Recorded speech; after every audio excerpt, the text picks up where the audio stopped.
Hello everyone, আসসালামু আলাইকুম। Welcome জানাচ্ছি নতুন একটি রেসিপি দেখানোর জন্য। তো আজকে ওয়েলকাম করছি পুঁই শাক দিয়ে পাঙ্গাস মাছের মাথা আর তেল দিয়ে কিভাবে পুঁই শাকটা রান্না করি। তাহলে চলুন শুরু করা যাক। আমি এখানে একটা কড়াই বসিয়ে চুলাটাকে অন করে দিলাম। চুলাটা অন করে দিয়ে কড়াইতে যে পানিগুলো আছে পানিগুলো শুকানো পর্যন্ত অপেক্ষা করব। তেলটা তো আমার গরম হয়ে গিয়েছে। এখন আমার কড়াইটা গরম হয়ে পানিগুলা শুকিয়ে গিয়েছে। এই পর্যায়ে আমি তেল দিয়ে দিব। শাকে একটু তেল বেশি দিতে হয়।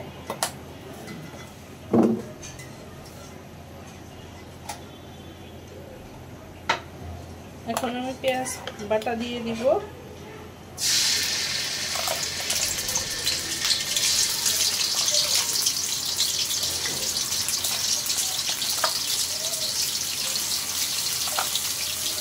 পাঁচ চামচ পেঁয়াজ দিয়ে দিচ্ছি। টেবিল চামচ দিয়ে 5 চামচ পেঁয়াজ দিয়ে দিলাম। এখন আমি রসুন বাটা দিয়ে দিলাম।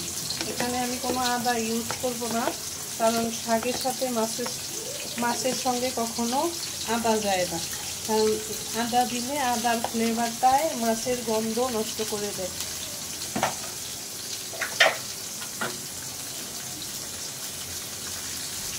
দিয়ে দেবো স্বাদ মতো লবণ।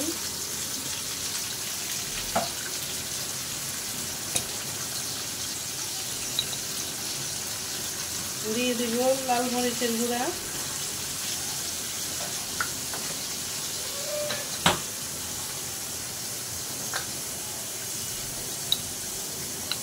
দিয়ে দেব হাফ চামচ হলুদের গুঁড়া।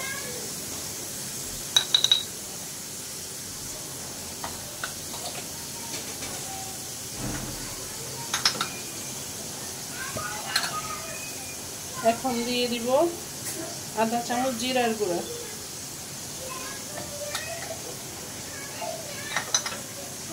নাড়াচাড়া করে নিব।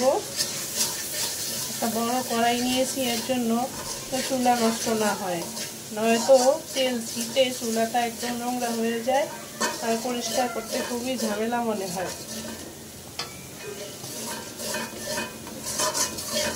মশলাটাকে কিছুক্ষণ এইভাবে কষিয়ে আমি এখন একটু টমেটো পিউরি দিয়ে দিব।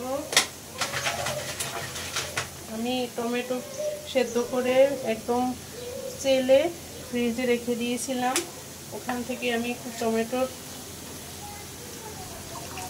পিউরি দিয়ে দিচ্ছি। অল্প পরিমাণে দেব, ভিজিয়ে রাখছিলাম, গলে নেই। এই পর্যায়ে আমি কাঁচামরিচ দিয়ে দিচ্ছি।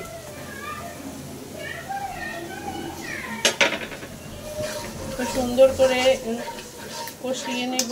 আশেপাশে ফ্ল্যাট বাসা তো চিৎকার চেঁচামেচি আসে, এগুলা মাথায় নেবেন না। আমার মশলাটা তো একদম তেল ছেড়ে আসছে, দেখতে পেয়েছেন, সুন্দর ভুনা হয়ে গেছে। আমি আজকে কোনো কুচানো পেঁয়াজ দিইনি, এটা আমি বাটা পেঁয়াজ দিয়েই করেছি। এখন আমি যেটা করব সেটা হচ্ছে এই মাছের মাথা আর তেলগুলোকে দিয়ে দিব।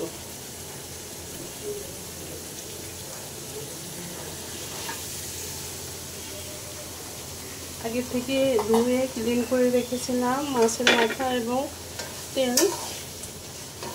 তো মাছের মাথাটা দিয়ে তেল দিয়ে কিছুক্ষণ নাড়াচাড়া করব।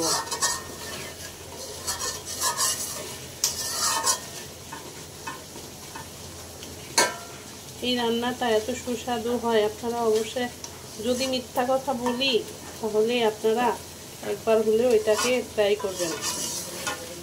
এত মজা হয়, যারা পাঙ্গাস মাছ না খান তারাও খাবেন ইনশাল্লাহ। এইভাবে করে শুধু রান্না করবেন।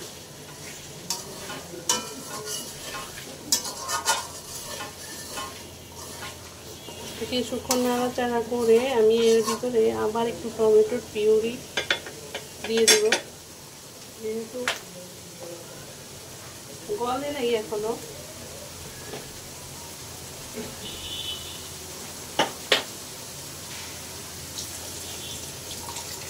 টমেটোর পিউরিটা মনে হয় আর দিতে পারবো না, যেহেতু টমেটো আর গলে নেই, সময়ও নেই, দুপুরের লাঞ্চের টাইম হয়ে গিয়েছে।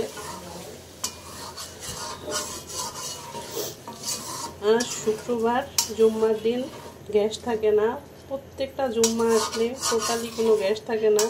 তাই এখন অলমোস্ট 2টা বেজে গিয়েছে, ভিডিওটা যখন করতেছি তখন 2টা বেজে গেছে।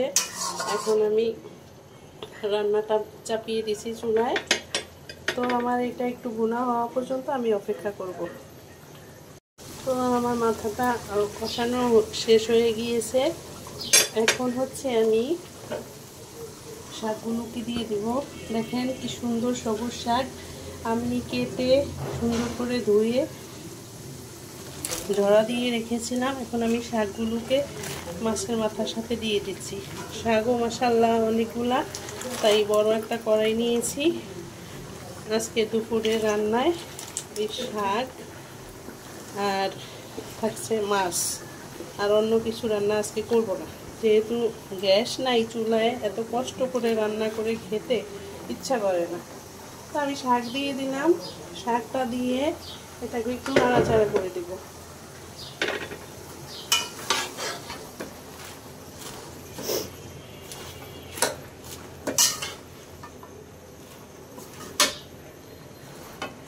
আমার আজকে রান্নাটা কেমন লাগলো অবশ্যই কমেন্ট করে জানাবেন। আর যদি ভালো লেগে থাকে একটা লাইক দিয়ে দিবেন, সাবস্ক্রাইব করে পাশে থাকবেন। অনেক আপু ভাইয়ারা রোজ আমার ভিডিও দেখেন, লাইক শর্ট ভিডিও দেখেন, অনেকগুলো আপু ভাইয়ারা দেখেন, প্রায় 1700-1800 করে একটা শর্ট ভিডিওতে লাইক ওঠে। সেখান থেকে যদি 500 আপু ভাইয়ারাও যদি একটা সাবস্ক্রাইব করে দেয় তাহলে আমার ভিডিওটা কিন্তু উঠে যায়।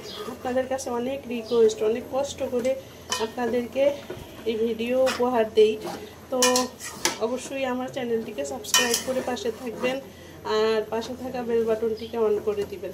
তো দেখতেই পাচ্ছেন চুলায় শাক ছেড়ে দেওয়া সাথে সাথেই একদম গলে গিয়েছে। এখন আমি একটা ঢাকনা দিয়ে দিব। এখন একটা ঢাকনা দিয়ে 20 মিনিটের জন্য অপেক্ষা করব। তো দেখতে থাকেন, আমার সাথে থাকেন। ফিরে আসলাম আবার, এখন ঢাকনাটা তুলে নিব। দেখতে পেয়েছেন আমার শাকের কালারটা আলহামদুলিল্লাহ এত সুন্দর আসছে, আর এত লোভনীয় লাগতেছে, মন চায় যে আমি এখনই খেয়ে ফেলি। তো এখন আমি শাকগুলোকে একটু নাড়াচাড়া করে দেব, একদম কমে, অল্প হয়ে গেছে। এখন মাথাটাকে আমি ভেঙে দিব।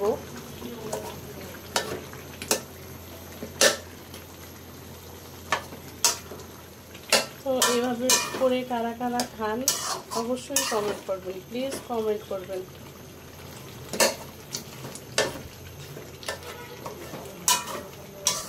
অল্প হয়ে গেছে, এক কড়াই শাক ছিল না, দেখতে পেয়েছেন না, এক কড়াই শাক ছিল, একদম কমে অল্প একটু হয়ে গিয়েছে।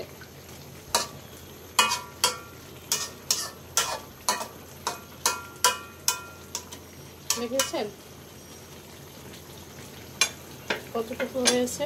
আর মাশাআল্লাহ শাকের কালারটা এত সুন্দর ইয়ামি লাগতেছে।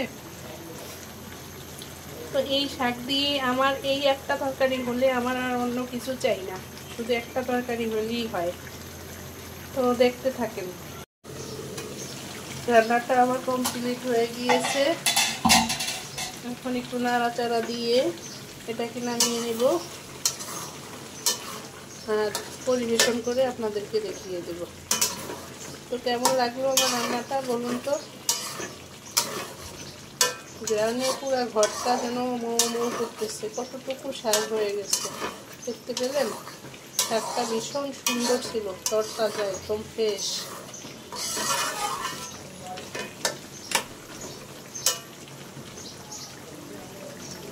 তো আমার রান্নাটা অলমোস্ট হয়ে গিয়েছে।